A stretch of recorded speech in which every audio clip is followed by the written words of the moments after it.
The child was found at the edge of the tree line on the morning of October 14, 1911, standing in the frost-killed grass at the mouth of Ghost Fork Hollow, with her shoes gone and her dress torn to the knee and her hands open at her sides, as though she had walked out of the woods in the middle of something she had not finished saying. Her name was Dora Vess. She was 7 years old. The man who found her was a timber cruiser named Earl Choate, 36 years old, who had been marking a stand of tulip poplar on the slope above the road when he noticed the pale shape of her dress moving against the tree line through the morning fog. He came down off the slope, and when he got close enough to see her face, he stopped moving. She was standing with her eyes fixed on the tree line she had just walked out of, and she was not blinking, and she was not shivering, even though the temperature had dropped to 38 degrees the night before, and she had no coat, and her feet were bare on the frozen ground. Choate called out, and she did not turn. He crossed the road and put his hand on her shoulder, and she turned then, slowly, and looked up at him, and said 3 words in a voice so low he had to crouch down to hear them. He would later swear in a signed statement taken by the Pike County Sheriff's Office on the day of the finding that what she said was, "They are still there." He was not sure who she meant. She was not sure he understood. She did not say anything else for 9 days. If you're enjoying this story so far, don't forget to hit the like button and subscribe. Drop a comment telling me where in the world you're watching from. I love hearing from you. Ghost Fork Hollow sits in the eastern Kentucky uplands, in the hill country that folds up hard against the Virginia line, where the mountains press down into narrow creek drainages and the ridges run close enough together that the hollow floors receive direct sunlight for only a few hours in the middle of the day, the rest given over to a cold shade that does not lift in autumn even when the sky above the ridgeline is clear. In 1911, there was no road in from the main pike that could carry a wagon to the head of the hollow. Families who lived up in that country either kept horses or walked, and the nearest telegraph was at the county seat in Pikeville, 22 miles over a road that turned to shelf mud in wet weather. The Vess family had worked a small farm at the upper end of Ghost Fork for 3 generations. Ruford Vess, Dora's father, was 41 years old, a subsistence farmer and occasional timber laborer who kept a trap line through the winters and knew the hollow country the way a man knows a room he has lived in his whole life. His wife, Alma Vess, was 38. They had 4 children, Dora, the youngest, and 3 older boys named Cleet, Warren, and Gus, aged 14, 12, and 9. When Earl Choate brought Dora down to the nearest farmstead, and word was sent up the hollow, 2 hours passed before anyone came, because the Vess property was that far back from the road, and the rider sent up the trail had to cross a washed section twice before it would hold a horse. The first man to arrive was not Ruford Vess. It was a neighbor named Amos Carver, 44 years old, who had gone up to the Vess farm that same morning to return a borrowed plough blade and found the place empty. Not abandoned in any way he could point to as a sign of intention. Empty. The fire in the hearth had burned down to coals sometime in the night. The morning's biscuits were still on the pan on the back of the stove, untouched. The door stood open to the October air, and the yard was quiet in the way that a working farm is never quiet when people are moving through it. Carver called out into the hollow until his voice gave out, found nothing out of place except the absent family, and came back down the trail. Dr. Harmon Riddle, the county physician for Pike County, arrived in the hollow country on the afternoon of October 15th, one day after Dora Vess was found.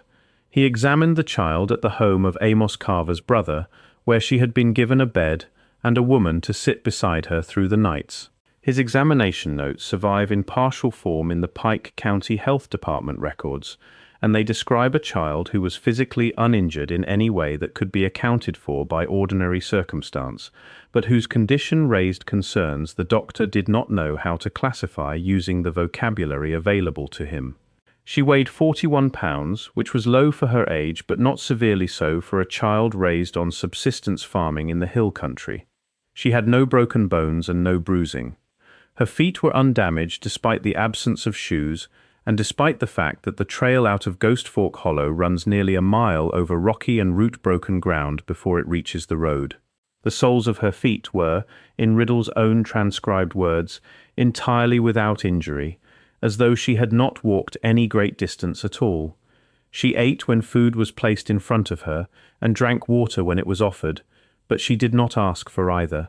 She slept long and deeply, and without any visible disturbance. She did not speak to anyone through those first days. On the third day she began to whisper. The whispering was not directed at anyone in the room. She lay on her back with her face turned toward the ceiling, and moved her lips in a way that produced sound too low to carry across the room, steady and unhurried, with the cadence of recitation rather than prayer, the sound a person makes when going over a list they need to fix in memory before it fades. One of the women who kept watch said afterward that it went on for most of the third night, and stopped before dawn, and that when it stopped the room felt different, in a way she was certain of but could not describe to anyone's satisfaction. Riddle came back on the fifth day, and sat with Dora for 2 hours. He recorded that she answered his direct questions with small nods or shakes of her head.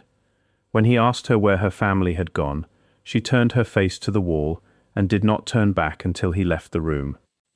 Sheriff Claude Brewer of Pike County rode into Ghost Fork Hollow on October 16th with his deputy Roy Patton and a county surveyor named Dillard Combs who knew the terrain. They walked the full length of the path to the Vess farm and spent the better part of an afternoon examining the property. Brewer's daybook for this period is held in the Pike County Courthouse archive.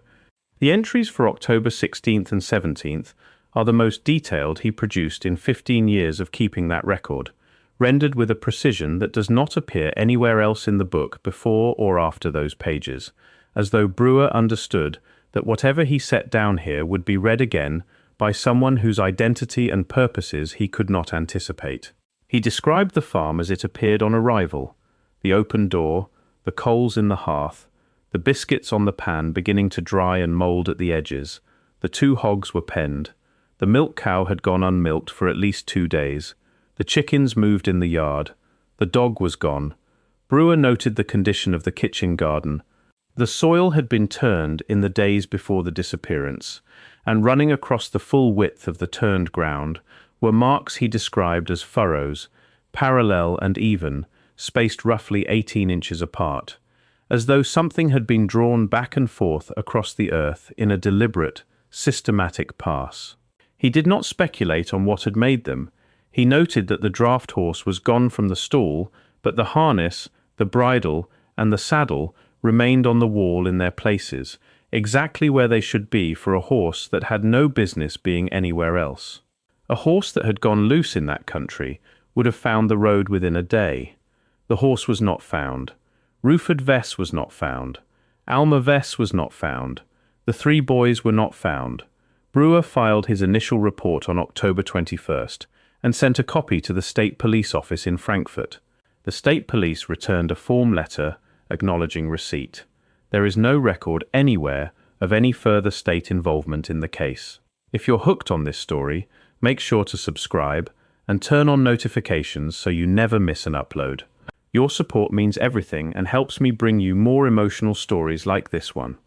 Ghost Fork Hollow in October of 1911 was not the first place in the eastern Kentucky hill country where this particular configuration had been found.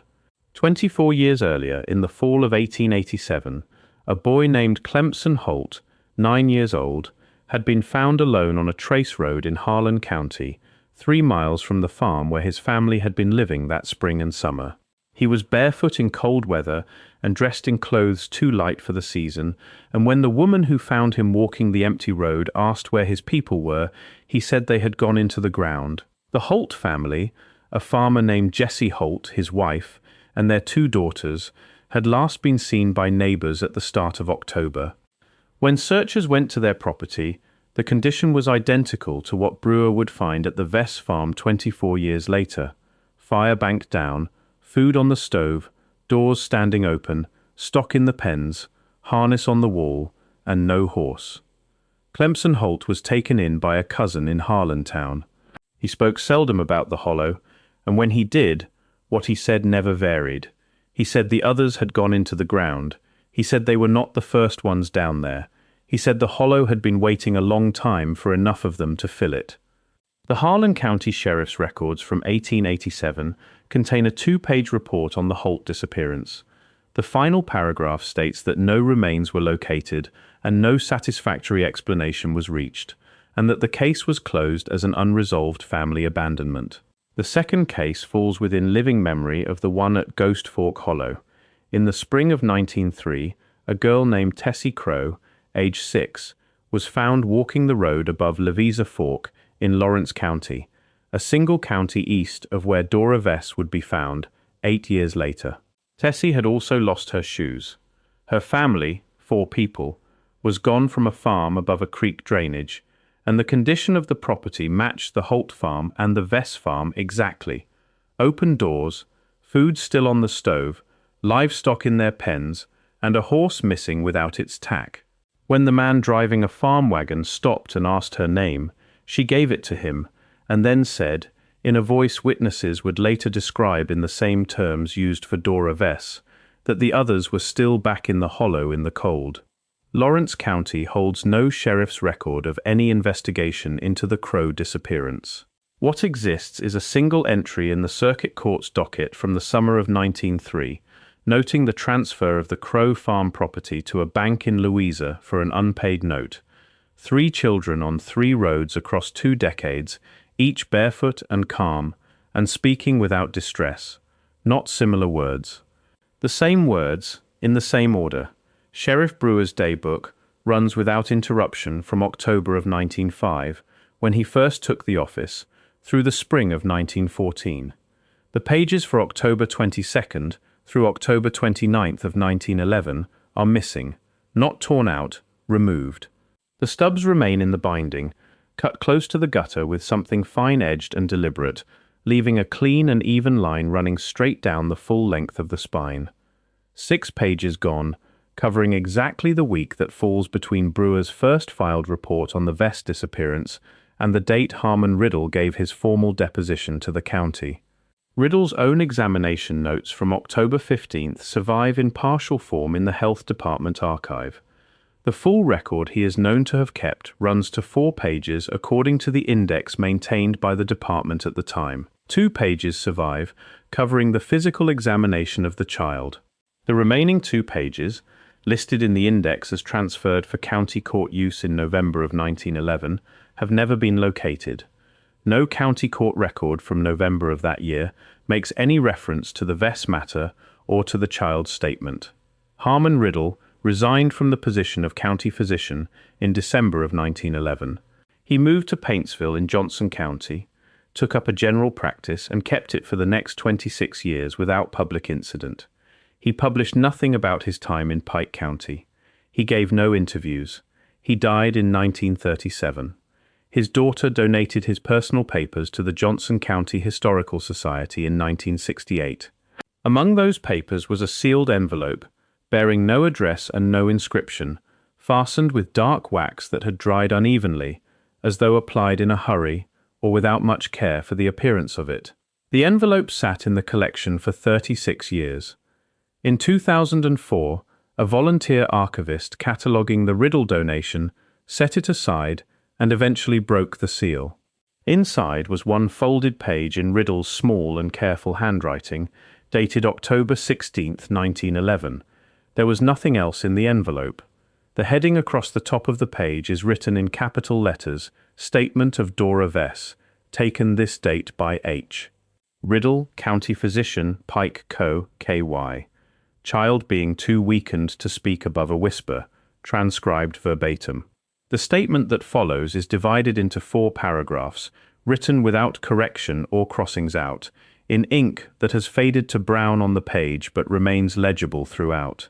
The first paragraph establishes that Riddle asked the child her name and her age and the names of her parents and each of her brothers, and that she answered every question correctly and in order, her voice nearly inaudible, but her answers precise and unhesitating. The second paragraph records his question about how long she had been in the hollow before she walked out to the road, and her answer, she said she did not know how many nights, but that they had felt longer than ordinary nights, that the dark came down before it should, and did not lift when morning should have brought it.